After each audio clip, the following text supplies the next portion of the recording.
Hello বন্ধুরা, welcome to my channel cook as desire. আজ তোমাদের সাথে শেয়ার করব এই ক্রিসপি চিকেন পকোড়া রেসিপিটা। এটা স্বাদও যেমন দুর্দান্ত, তার সাথে রেসিপিটাও ততটাই বেশি সহজ। চলো আজ এই রেসিপিটা বানিয়ে তোমাদের সাথে শেয়ার করা যাক। অ্যান্ড বন্ধুরা, আমার চ্যানেলটাকে এখনও সাবস্ক্রাইব না করলে অবশ্যই সাবস্ক্রাইব বাটনটা ক্লিক করো আর লাইক শেয়ার করতে ভুলো না।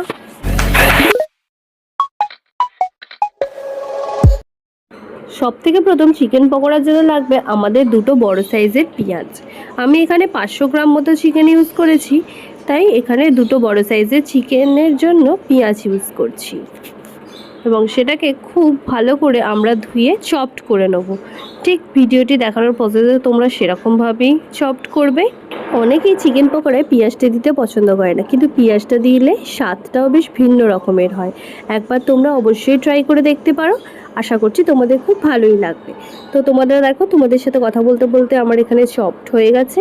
তারপর নেব আমরা কাঁচা লঙ্কা, এখানে সেটাকেও খুব ভালো করে আমরা চপড করে নেব।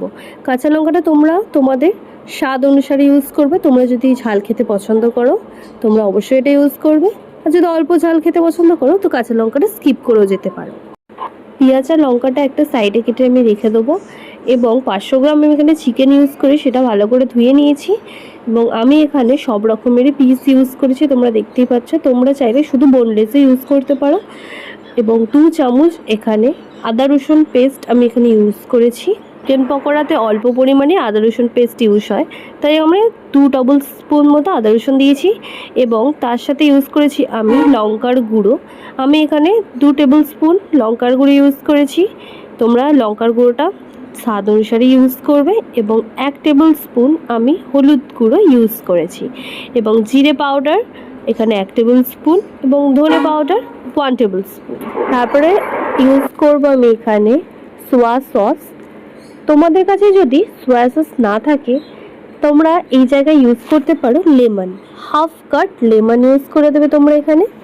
এবং স্বাদ অনুসারে লবণ আমি এখানে ইউজ করব এবং 2-4টে চিনির দানা এবং কর্নফ্লাওয়ার এখানে মাস্ট। কর্নফ্লাওয়ার তোমরা ইউজ করবে এখানে 4 থেকে 5 চামচ বড় এবং তার সাথে বড় 2 চামচ মতন বেসন।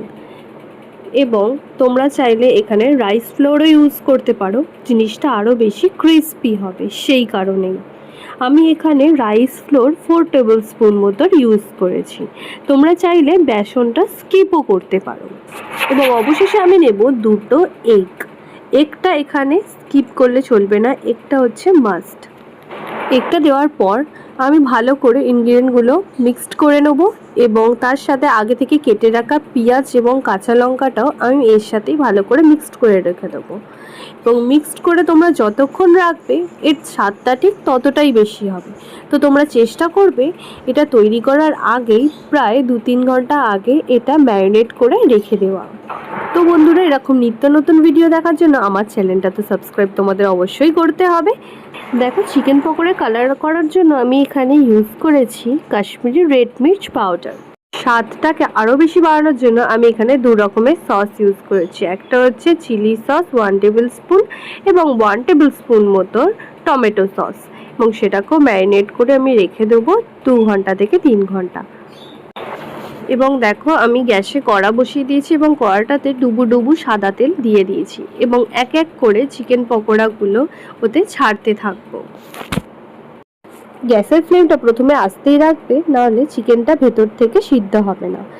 তো বন্ধুরা, তোমরা দেখো চিকেন পকোড়াটার আস্তে আস্তে কালারটা কি সুন্দর লালচে ব্রাউন কালারের হচ্ছে। তবে তোমরা বাড়িতে বসে বানিয়ে ফেলুন সহজেই চিকেন পকোড়ার এই রেসিপিটি এবং বাড়ির সকলের সঙ্গে বসে এই বর্ষাকালে এনজয় করো কফির সাথে। Thanks for watching my video. Please do not forget like, share and subscribe to my channel.